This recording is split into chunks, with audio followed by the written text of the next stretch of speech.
Good evening, folks. How are you doing today? You're welcome to another edition of Just Banter. And it's a very exciting one. Yes, because we've never ever done motorsport before. And why are we doing motorsport today? Well, great things have been happening when it comes to the motorsports, especially when it comes to Formula One. Lewis Hamilton breaking all records. The guy is simply phenomenal. So, of course, that has brought a lot of attention to the motorsport. But a lot of people don't know that motorsport is actually going on in Africa. Some do. That's why you actually have a fairly large followership when it comes to Formula One, especially in Africa. So today, we have the pleasure of having two great guests on. Both of them are actually in the motorsports. One is one of the top guys that you need to talk to when it comes to the motorsport in the world. And the other, well, he's the main man when it comes to the large country called Nigeria in West Africa. So I'm going to be bringing into the studio two great guests. The first person I'm going to bring on, his name is Surinder Thatthi. Hi, Surinder. Hello. How are you? My pleasure to have you on the show today. Surinder is the vice president of FIA worldwide, but he represents Africa. And then we also have Ishaku Bamaiyi. Ishaku is the FIA representative in Nigeria. Should I call you the president in Nigeria? Because you know our president doesn't like competition. Well, that's at your Hello. I said you know Nigerian president doesn't like competition. So for you call me president, that's, at your detriment. That's your call. So it's great to have both of you. Wonderful things that can happen in the motorsport world. Lewis Hamilton matching the records of Schumacher. How come a lot of people don't really know that much about motorsport in Africa? Surinder. Okay, I didn't hear all the question because you were breaking up. But this thing, I heard something about Schumacher. What about it? Yeah. So I said Lewis Hamilton has actually matched the record of Schumacher. Now, that has brought a lot of attention to the motorsport. Now, how come a lot of people don't know that much about motorsport in Africa? Well, all I can say is Lewis Hamilton is an amazing guy, and he has shown amazing talent in Formula One driving. To match the record of Schumacher is not an easy achievement. 7 world titles is not an easy achievement, and we never thought it would happen. But it has happened, and Lewis Hamilton has been the person to break that record. So that's amazing. That's really good news to both Lewis and to the British motorsport. It's also the more fascinating because of how young he is. But it also shows that being African or being black doesn't mean that you cannot be one of the top drivers in the world. In Africa, we know there are certain challenges when it comes to the motorsport because the motorsport it seems to be expensive, it seems to be elitist as well. Now, we see that in Nigeria, that Nigeria has quite a few issues when it comes to its economy. How do you present the sport in Nigeria, for instance, Ishaku?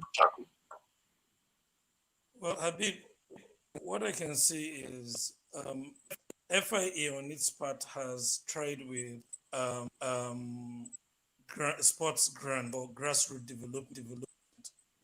We got the one for 2020, but we couldn't execute it because of the coronavirus. As we speak, last Thursday we got another grant 21, which we would have to execute both grants in the same year. However, for the growth of motorsport in Nigeria, we have taken time to register different championships that would start next year. However, in December, will be a promo to become a build-up to the national championship for karting next year for the junior and senior categories. Okay. Okay. So, Surinder, like the question I asked, it is the motorsport is seen as elitist. It is seen as very expensive. Now, how does it work in Africa, for instance, especially when you have all the challenges, with security, you have the challenges of investing so much. On the average, it costs maybe around $400 million to actually build a racetrack. How can that be pulled off? Who's going to invest that much in Africa? Well, Africa is not so behind in motorsport. We have countries in Africa that are very seriously involved in motorsport, like South Africa. And in South Africa, we have about 9,000 competition license holders. We have 950 events in a year, all from karting to racing to rallying, off-road racing. So there are many types of disciplines, and motorsport is actually quite a big business in South Africa. In Kenya as well, we have about 400 license holders in various categories of sport. And motor rallying is the most popular sport in Kenya, and we also have wide and been granted the WRC, which is the World Rally Championship event for the Safari Rally. And next year, it was supposed to run this year, but because of COVID, we didn't run it. So African motorsport is well advanced. All countries in Africa are very, very advanced in motorsport. Unfortunately, in Nigeria, we didn't have a very good partner as a FIA member. And that's why Nigerian motorsport has not really started. But now Ishaku and his club have shown a little bit of promise. And we hope motorsport in Nigeria will start, because certainly within Africa, South Africa and Nigeria are the two richest partners we have. And yet Nigeria does not do enough. So hopefully motorsport will start from grassroots and build up into a sport that will be enjoyed by all the people that live in Nigeria. Oh, so Ishaku, sports in Nigeria is not a business. A lot of sports clubs, especially when it comes to football, football is the most globally accepted, sport so far as we know. Our football in Nigeria is stuffy when it comes to sponsorship. Now, how do you intend to be able to drive revenue, sponsorships, branding, stuff like that? Is that difficult terrain? Yes, quite all right. Sports is not a commercial business in Nigeria. However, with regards to motorsport, our strategy is to, we've registered, first of all, we registered by guarantee company to cover that part of the finance. Then for anyone who is participating in our event, once they've registered, we've trained them and licensed them. Then will let us to look for the answers, and then with time we could sell TV rights, merchandise, and all. Now even football that is the most popular in Nigeria is lagging behind in that regard.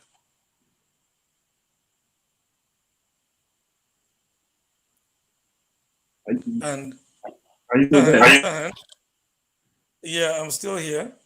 On the other, the federations are not really making money. So even when Surinder visited back in 2018 with one across from Australia, who is a Senate member of the FIA, they met with the Ministry of Youth and Sport. They made it known that they don't want new options. We can stand on our own because right now financing federations has been tough for them. So commercializing the sports will be the best way, but everybody has to work on a strategy because we've worked on our own. I don't know about other sports. So by next year, when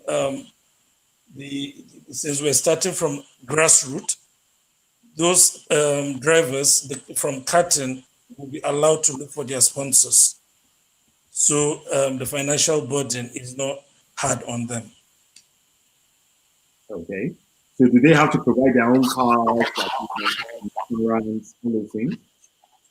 Yes, they would have to provide depending on this category they're participating in. Because if it's for the junior championship, we'll provide that. When it gets to pro, they have to provide the pro cards themselves. We can't cover that ourselves. It's an expensive sport, but FIA has been able to come up with a micro management system, a strategy, for a couple of sports. Like the karting slalom. The karting slalom is quite cheap. And then the gymkhana, that one too is next to nothing because is for us to get an automotive manufacturer or someone with a franchise to provide, even if it's 6 cars for people to participate. So I guess I should take care of that part. So, Surinder, a lot of people are aware of the tourism potential when it comes to the motorsport. What that basically means is that there's a lot of job opportunities for people, not just associated directly with the sport, but also the fallout, which is the tourism industry. But a lot of people, this is all about the awareness, really. A lot of people are not aware. What types of professions are related to the motorsport, aside you being a driver or you being an engineer on the racetracks? Motorsport is an elitist sport. It is expensive, and very few people can afford to participate in serious motorsport. But that doesn't mean there is no talent amongst young drivers who are in schools, who are taxi drivers, etc. You don't know that the next Lewis Hamilton might be a taxi driver in Lagos, but we just haven't found him yet. Yeah, true. And so talent is everywhere. The only thing is that bringing that talent out costs money. People have to spend their own money. It is an elitist sport. It is an expensive sport. There's no doubt. And the business around motorsport is immense. Because look at in the UK, they say that motorsport is close to a 30 billion pounds industry on an annual basis. And that is because all the Formula One teams are based in UK. And those Formula One teams provide jobs to a lot of people. They provide, an income to a lot of people. There are probably in the UK around 400 circuits, and each one of those circuits has employees, has flag marshals, has people that work there, etc. So when you really look at it, Nigeria can build up into that eventually. And it doesn't take long to get there. You just have to get the sport running in Nigeria, and you will find that jobs will start emerging on the sidelines of every aspect of the motorsport that comes about. So there are jobs to be had. There are various kinds of jobs to be had. I can't identify all of them. But and then, there's also engineering, industry, workshops that will benefit. People can build cross cars, can build carts in Nigeria. Industry will benefit. So much can happen around motorsport. And now we have Ishaku as a partner, and we hope he will drive this and take this to the next level. So, Ishaku, you have a massive responsibility ahead of you. So, Yes, now, when you have such a responsibility, you should be able to identify what type of strategy you have in place, things like that. Now, Nigeria, as regards like the jobs I was talking about earlier on, there are different types. There are different types of the motorsport that you mentioned quite a few of them. Now, I have seen a few cars that have been converted, where metal works have taken place, all sorts of bars, all sorts of suspension adjustments, all sorts of things attached to a car. Can you identify first what grades or what type of motorsports there are? Then we can talk about the types of cars that are new for this kind of things, because that's where people now start to know what role or what parts they can play when it comes to developing the sport, especially in terms of developing cars. Yes. As at the moment, people for now are doing motorsports as an entertainment. It's a career focused sport. So I've tried to discuss with a lot of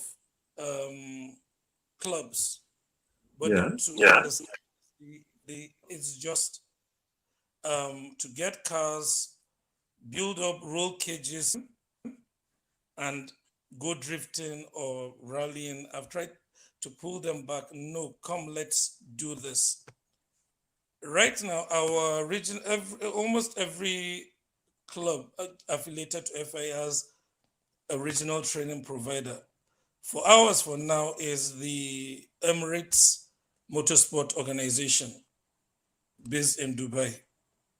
So we had made a strategy to train Nigerians this year on different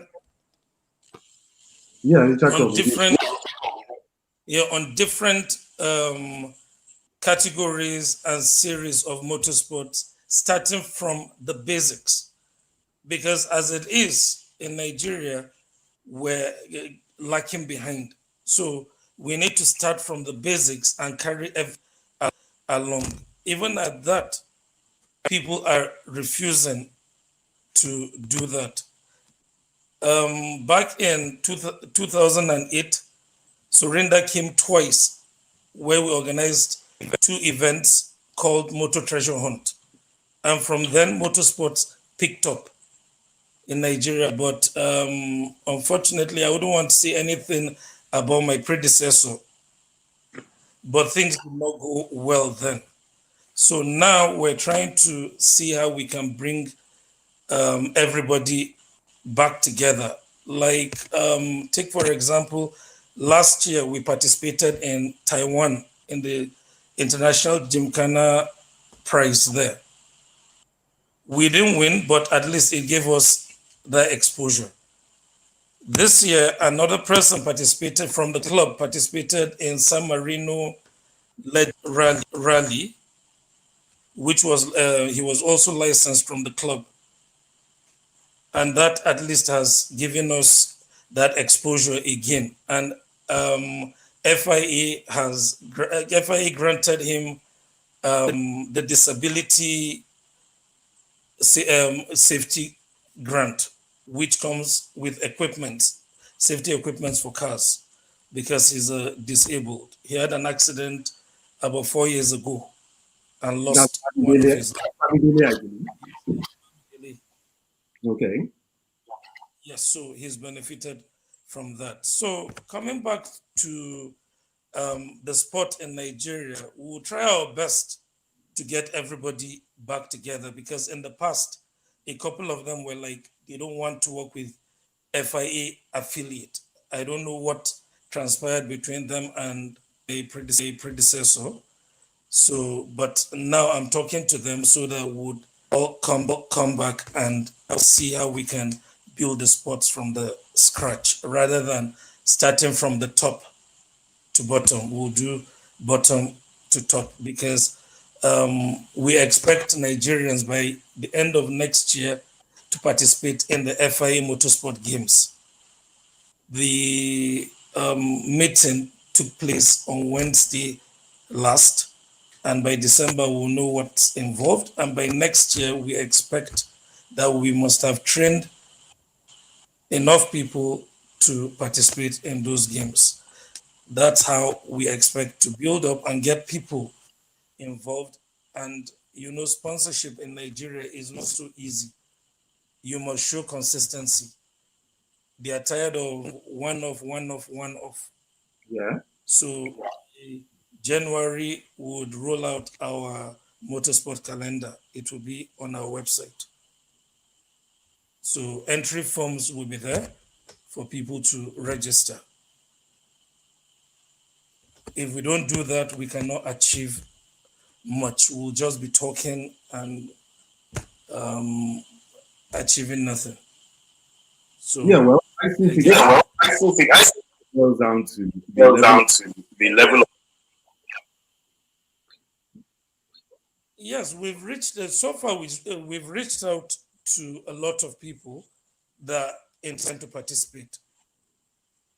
So for the promotional we're having in December, it's an invited event as a build-up to next year, because if right now we ask people to pay for that, they won't. So we're going to cover that all the way, and we're doing for the junior category and the senior category. Parents will be there. If you're still in the country, you should attend and see how these things are done. And we need stewards, we need officials, we need marshals as well. So everybody is supposed to know their roles. It's not for us to just start up an event and people are interfering into other people's rules. So we need to avoid that. So that's the purpose of the promotional event. Now, motorsport is a very, very high revenue generating sport.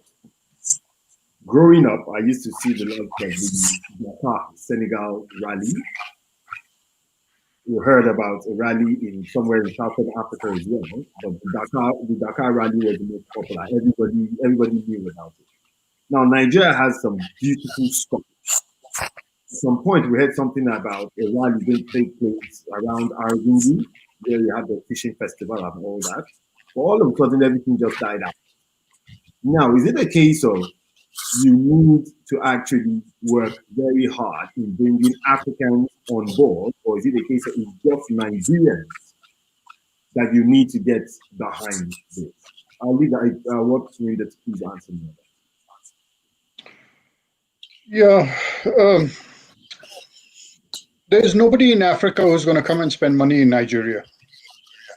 Okay. You guys have to get your own act together, and you have to spend your own money to build a circuit, for example, because I understand and I saw when I came to Abuja that Nigeria is a very populated country. So rallying and racing up on open roads or in private roads is more difficult because of your population. So the future, I think, for Nigeria is to build circuits, racing circuits. And those racing circuits can have various forms of motorsport activity. I understand Ishaku and his vice chairman have been talking to Lagos State about having some land set aside.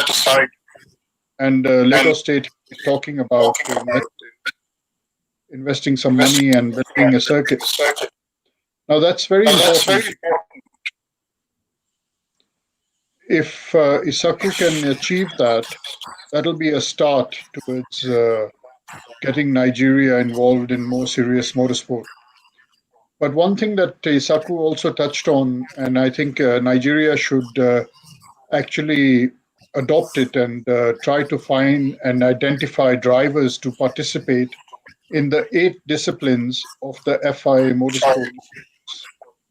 which will be held in October, from the 22nd to the 24th of October in Paul Ricard Circuit in France.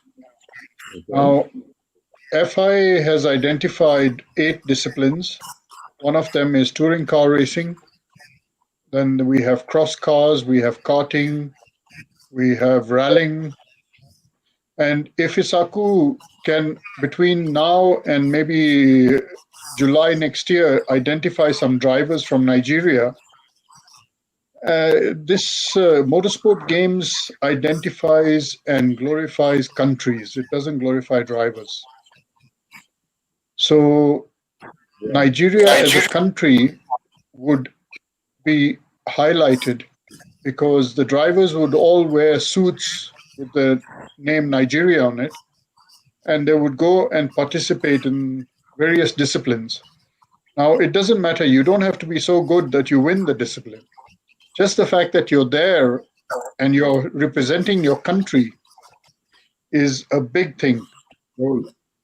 And so if Ishaku can identify drivers for karting, for cross car, for touring car racing, and all these drivers turn up there. Now, these drivers either have to spend the money or the government or Ishaku's organization finds the money to spend. Now, what I mean by money to spend is that you cannot take your vehicles to Europe. It's very, very expensive to take your vehicles there. But you can, FIA has identified partners who you can rent cars from. And those cars can be put into the colors of Nigeria. And so you'll be racing cars on the circuit with your country both identified on the car and on your racing suits and all your T-shirts, etc. So Nigeria will get a lot of publicity. And I think that is something you should work on for the Motorsport Games next year. And this can be also a start because it will, those participants that go there and participate might get more enthusiastic about doing more racing for the future. So that's my thoughts at the moment that you need to pursue. Okay, all right. So we're going to go on a very short break. And when we get back, Ishaku, we're going to be talking a bit more about the competition. I'm thinking that probably I would like to actually just wear those jumpsuits as well and have my name and then the Nigerian flag and then drive the car, and all that. We'll talk about that when we get back shortly after this quick commercial. See you in a moment. You're already.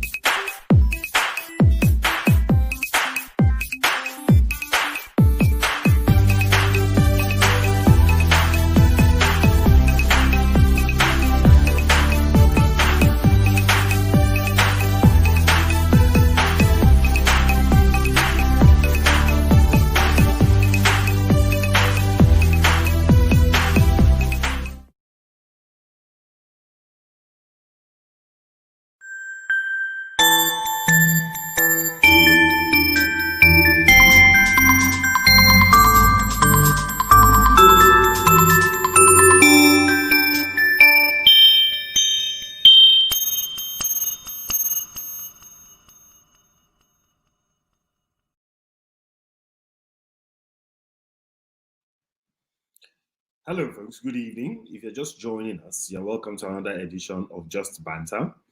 And today we have two great guests on, and we've actually been discussing the motorsports, development and growth of Formula One followership in Africa. Of course, a lot of people have been hearing about Lewis Hamilton recently, so there's a lot of buzz and all that about Lewis Hamilton. Now, Surinder, growing up in Nigeria, especially northern Nigeria back in the days, you saw children as young as 10, 12 years old going to learn how to drive cars. A lot of them drove motorcycles as well. So driving cars has been very, very, very popular amongst youth in Nigeria for a very long time. But a lot of them have very, very little awareness of what it takes to drive a car, especially when it comes to safety measures, when it comes to things like insurance. But slowly, we are beginning to see the likes of FIA, that's the likes of them, Ishaku, talking about safety while driving, talking about insurance, talking about the benefits of knowing what it takes to handle a machine that's parked. What are the programs that FIA has towards safety awareness when it comes to? Okay, the FIA has two divisions. One is sport, which takes care of motorsport. And the other division is called the touring side of the FIA. Now, Ishaku's club is a member of both sides, touring and sport. So when he's a member of touring, that is where he promotes and helps road safety in Nigeria. And the president of our organization, FIA, had actually visited Nigeria, and he had talked about road safety to your government, because he's also the United Nations ambassador for road safety, appointed by the United Nations Secretary General. So Jean Todt, our president, is very keen on improving road safety, certainly in the continent of Africa. And this is where we have started funding a lot of development programs. Like, for example, we have developed at the moment a low-cost helmet, which we have developed with a lot of industry experts to be able to fund and produce at a very low cost. For example, such a helmet would cost almost 20 US dollars. And the helmet safety is like 12 times more than a normal helmet that you can buy in the market. So this is the kind of road safety programs that FIA has been embarking on. And then through Ishaku's organization, such helmets, for example, will be made available to the market in Nigeria. Now, the idea is not to make profit out of it. The idea is to be able to identify a low-cost helmet which the government can supply to your motorcycle riders, for example, and will improve their safety. So this is all on the touring side of the FIA. And this helmet, as a matter of fact, Michael Schumacher's foundation has become the first partner of this safety helmet, because Michael Schumacher, had a skiing accident. Yeah. And had he been wearing a good helmet, he wouldn't be in the state he is today. So Michael Schumacher's foundation has become one of the partners of FIA in this helmet program that we have started.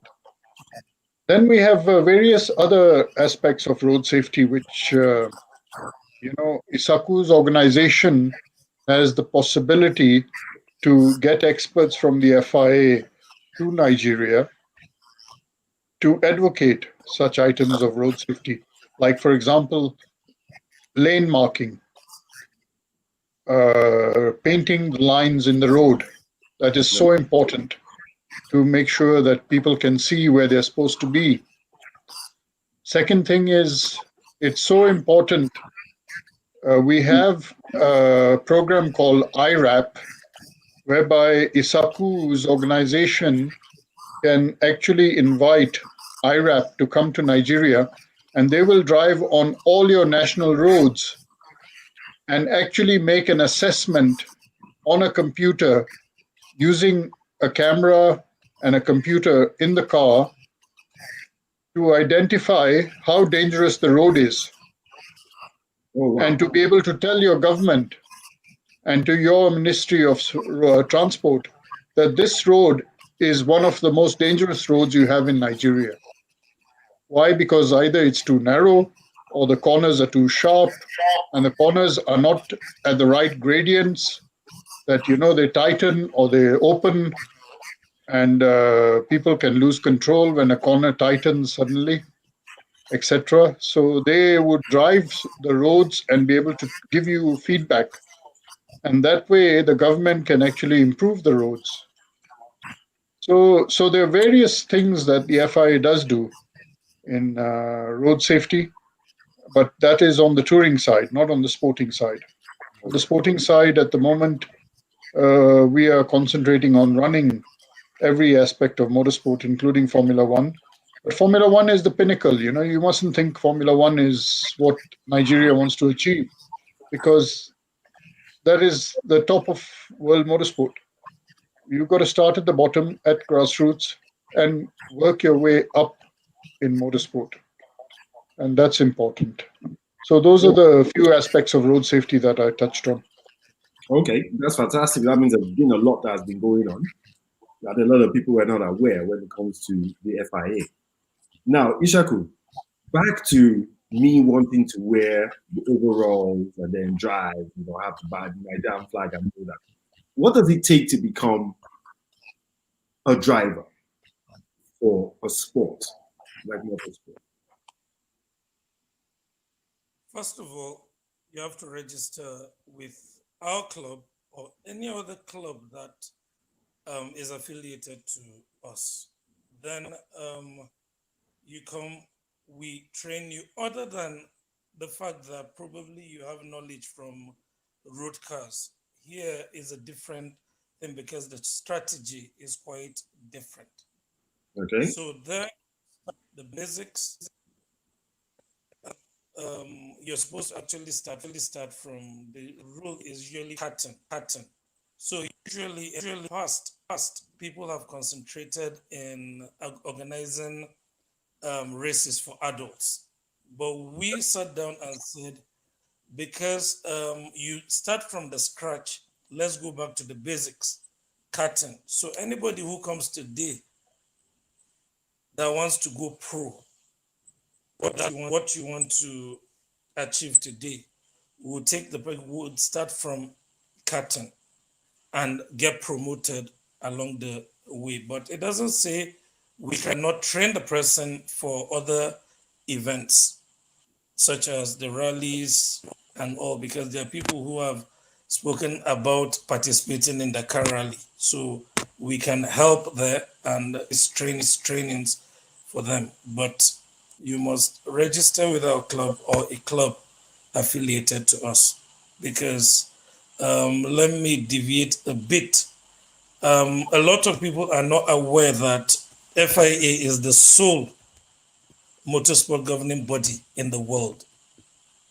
Okay. As such, by our own affiliation, we're the sole regulatory body in Nigeria for all its operations. We're the sole representative for all its operations. So with that, we have the training power. We train and then organize events and then promote drivers from time to time as they progress. Okay. So I don't need to have a driver's license before I decide to become a driver in the market? Your driver's license, FIA, we actually are to issue a national and international competition licenses depending on what. In Nigeria, we issue on behalf of FIA national competition license. So you must train to get that. I don't want to say yes or no, because the kids coming, like between, let's say a child between 7 and 12, you know very well he's not entitled, he or she is not entitled to a Nigeria's national driver's license. So that's why I cannot say yes or no. So because the kids are entitled to the national competition license of the club via from FIA. Okay. So for children, you don't stand the risk of drug usage when it comes to being in the sport. What are the measures in place when it comes to usage of drugs in motorsports in Nigeria? FIA has one of the best anti-doping policies in the world. Okay. And I think there are other organizations that use the same laws from the FIA anti-doping policy. But I think I'll leave that to Surinder to shed more light. Okay, so Surinder? Yeah, this thing, anti-doping is something that we have adopted the policy from the International Olympic Committee, of which FIA has become a member recently. And we have developed various anti-doping regulations and policies in motorsport, which are implemented in all our World Championship disciplines. But, doping, etc., is absolutely useless in Nigeria if you don't have sport first. First, you need to have sport, and then you talk about doping. Yeah. And, what I'm saying is, Nigeria, you guys have to wake up, man. Come on, there's so much to do. There's so much to do. And, I mean, you don't have to start thinking Formula One immediately. All you need is a big parking lot, like a shopping mall's parking. Okay. And then you need to start slalom. Slalom is you take these safety cones that they use on the roads, and you put cones at various points, and people drive through the cones, etc. And by the quality of how people drive through those cones, you can probably identify that this man has talent in driving. Okay. And how he reverses into a parking area, how he drives out, you can actually time him on that.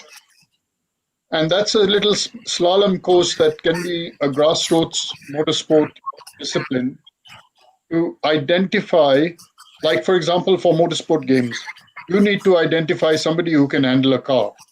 Yeah. How do you know that the person who wants to go there and wear Nigeria's flag is actually going to do you proud? And if he's not going to do you proud, he'll actually do you shame. So what I'm saying is he's actually got to go to the motorsport games and participate at a level that is not embarrassing. So how do you identify this person? You identify him by having trials. And one of these trials is the simple slalom course in a parking lot, for example. And you can identify from that a person with a little bit of talent who you can take forward to the motorsport games to fly your country's flag. And then various disciplines, like, for example, you could have a slalom course on gravel and be able to identify from there somebody who can handle a car, whereby you, if you find the right funding for it, you could actually have the people rent a rally car from a supplier that the FIA has identified and drive in this rally that we have arranged.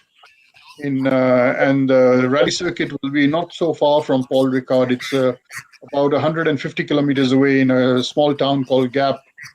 And Gap is a place where the Monte Carlo rally runs a lot of its stages.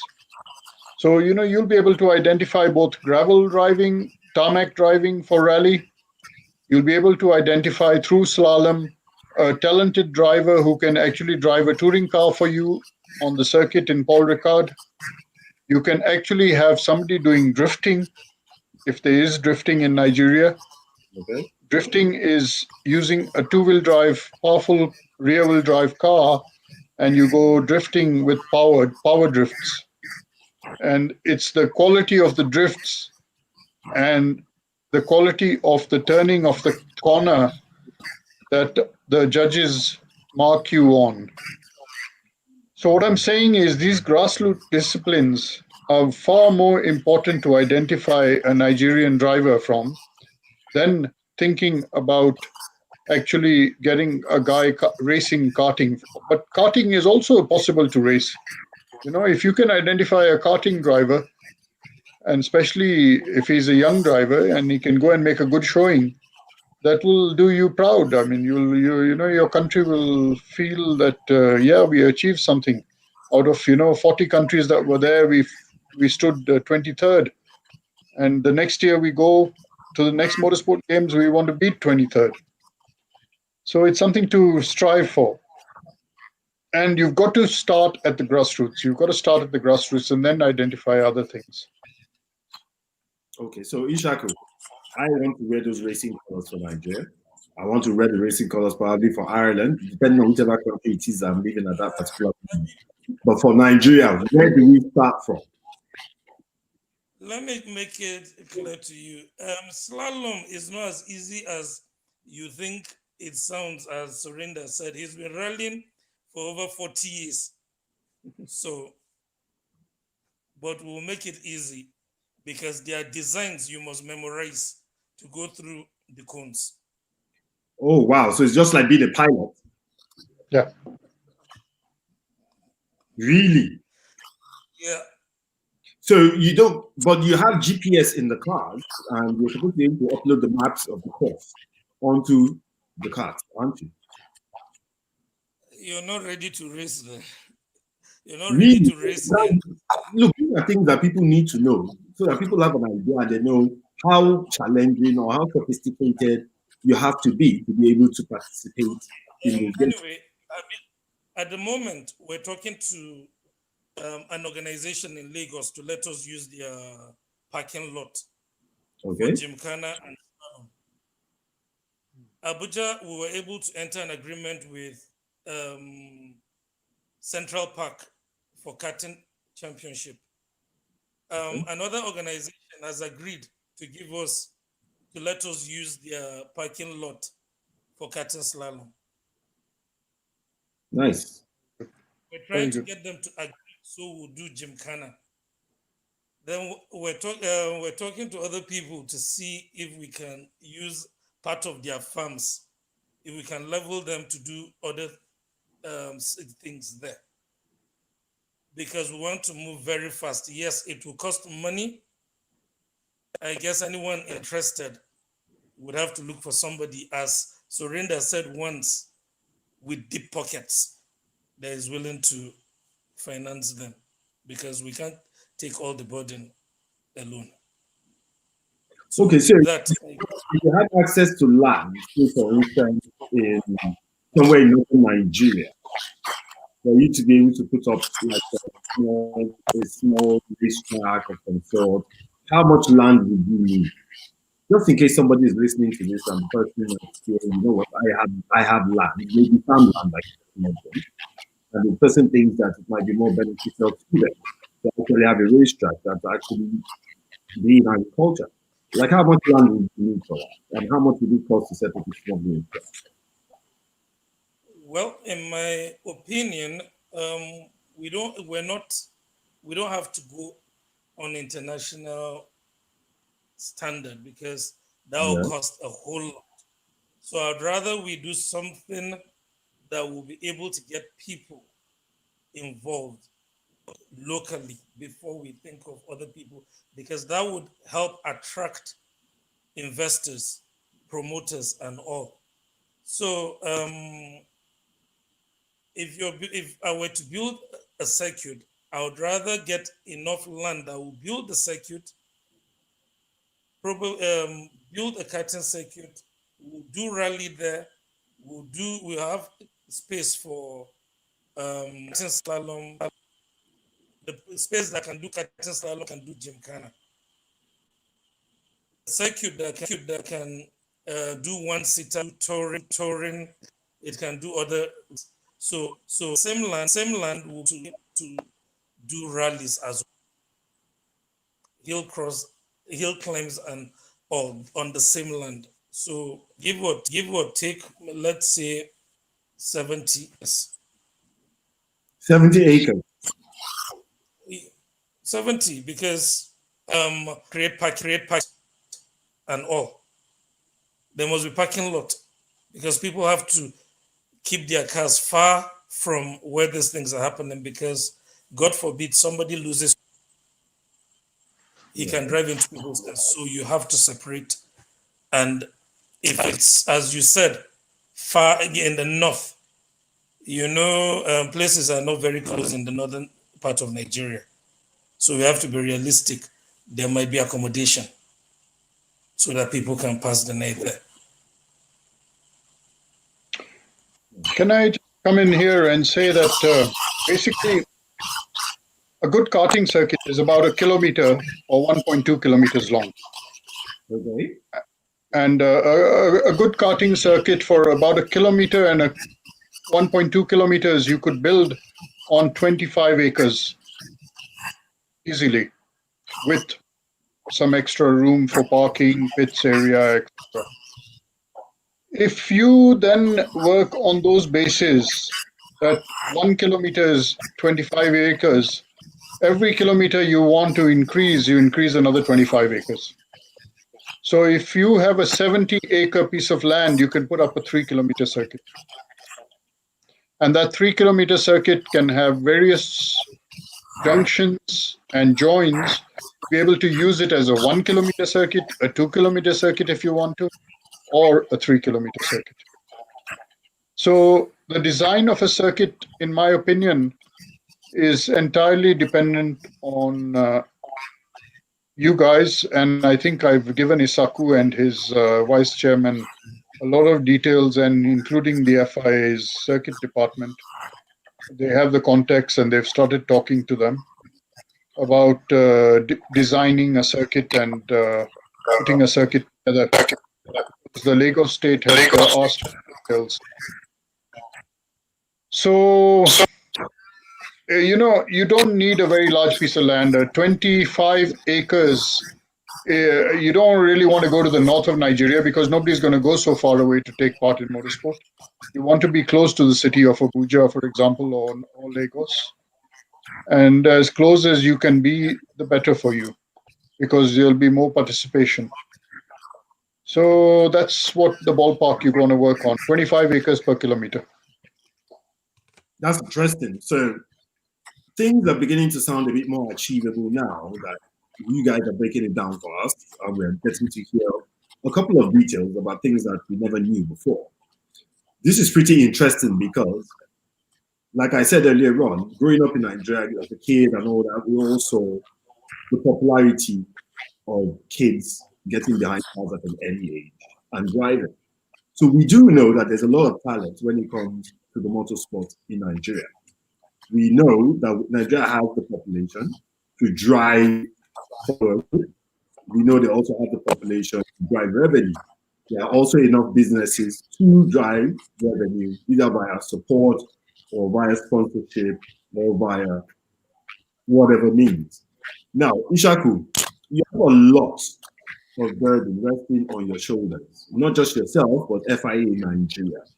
So there's going to be quite a lot of work that you have to do. What can other people do to support FIA in Nigeria to get motorsport off the ground and getting traction really quickly?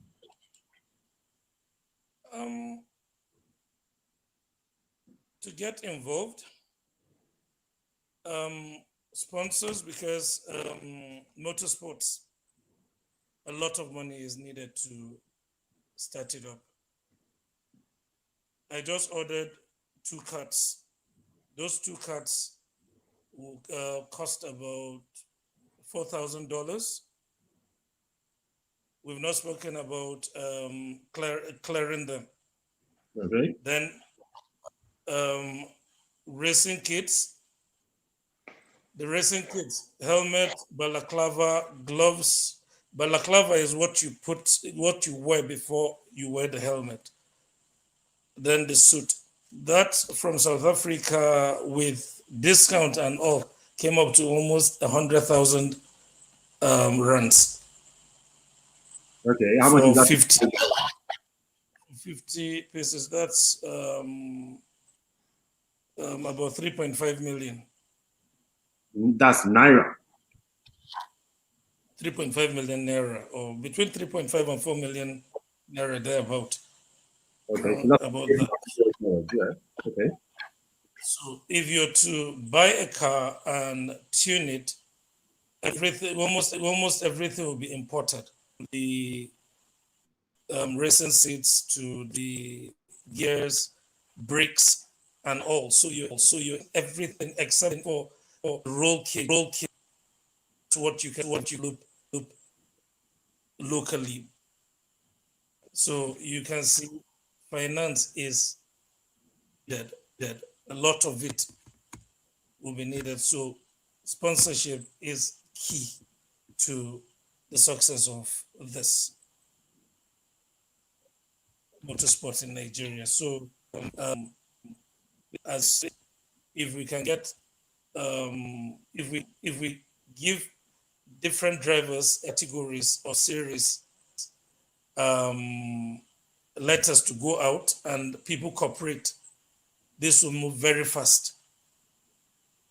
Then we need the engineers, we need marshals, all the officials will have to train them from scratch.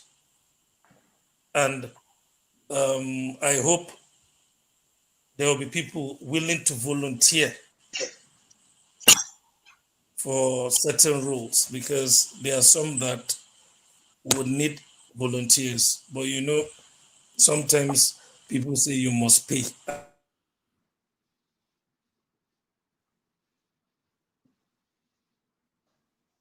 Okay, sorry, I think we lost Ishaku there for a second or two due to some technical issues. We all know what happens when it comes to the internet in Africa, or I mean, even globally, it happens everywhere. So probably Ishaku will be back in a few seconds. Surinder. And quite a number of the... Sorry, you broke up. Okay. Yeah, sorry about that.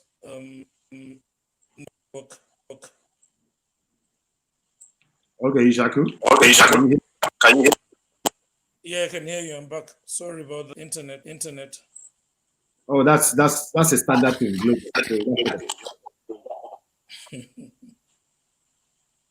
So, I was just saying to Surinder, now this is a massive, and I'm glad that the type of shows that things are truly going to take off. So on an individual level, maybe you give us a license, and we'll try and take part in motorsport in Nigeria. Like I said, I would love to drive. I would love to wear the colors and all that. Yeah, I might be romanticizing, I might be fantasizing. But I do believe that we all have dreams, and we could all live up to our dreams by which is participating. I'd like to thank both of you very, very much for taking out the time to come on the show today and telling us about motorsports and Formula One. It's pretty interesting. And I hope that at some point we'll have either both of you or one of you back on the show so that we can talk a bit more about motorsport, especially when it really takes off in Nigeria. Thank you very much, Surinder. You have a great evening. Thank you so much, Ishaku. You have a great evening. Thank you for having us. Thank you. And regards to the you have a great evening. Okay, bye-bye. Bye. So, pretty enlightening, the FIA, talking about motorsport, talking about Formula One.